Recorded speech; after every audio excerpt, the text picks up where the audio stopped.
High বন্ধুরা, আমার YouTube channel স্বাগত জানাই। আমি যাচ্ছি ব্যাংকে। চলো তোমরাকে দেখাবো যে আমি কোন জায়গায় যাচ্ছি। আর দেখো কি বসে আছে, দেখো বিড়ালটা কত বড় বিড়ালটা বসে আছে, দেখতে পাচ্ছ? হাই বন্ধুরা, আমরা চলে এসেছি ঝিলপাড়ে যাবো। চলো ঝিলপাড়ে, দেখো কত সুন্দর সুন্দর গাছ আছে। এই যে বাগানে বসলে সহকারে মানে অত সহকারে মন ভরে যাবে যে রাস্তাটা যদি কয়েকবার যাওয়া আসা করে। হাই বন্ধুরা,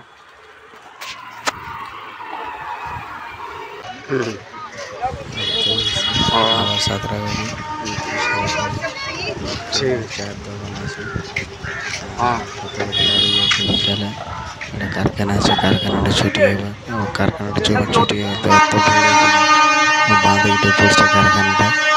আর ওই যে সামনে অফিসটা রয়েছে রেলের, স্টেশনটার কাছে ওটা হচ্ছে শিব মন্দির।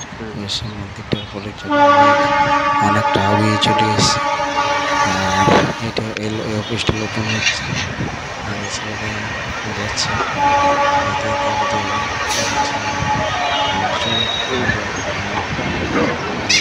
যে টোটো যাচ্ছে, টোটোতে মানে মাল আছে যে রেলের মানে রিজার্ভেশন টিকিট মানে বগিতে যেমন কাপড়গুলো কাঁচা হয়। চলো দেখাচ্ছি তোমরা ওইটা বেশি দূরে সামনে আছে।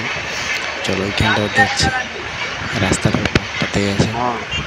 আর বেশি দেরি নেই, ওইদিকে দেখাচ্ছে ঠেলা করে যাবে করে মালটা দেখাচ্ছে যাচ্ছে ওইখানে। আর এইখানটা পার হয়ে পরে মালটা একটু আগাতে দিচ্ছে, দিয়ে পরে গাড়িটা লোড হচ্ছে। আর তার পাশে মানে খানিকটা আগাতে মানে খাটালে যাচ্ছে দুধ আনতে। রাস্তা মানে দাঁড়িয়ে থাকবে বলতে মানে বিকেলে এই জায়গাটা ঘুরতে আসে সবাই। আর ঘুরতে আসার পর এখানে ঘুরতে আসা এই যে এক্সপ্রেস ট্রেন লাইন, এই লাইনটা এই যাচ্ছে এক্সপ্রেস ট্রেন করমণ্ডল। ওইটা এইখানে ছাড়া 5টার সময় করমণ্ডল 5টার সময় ছাড়া দিয়ে 5টার সময় ছেড়ে খড়গপুর যায় আবার। আর ছেলেরা আমি খাটালে যাবো দুধ দিয়া করতে, ওই দেখছো খাটালের পাশে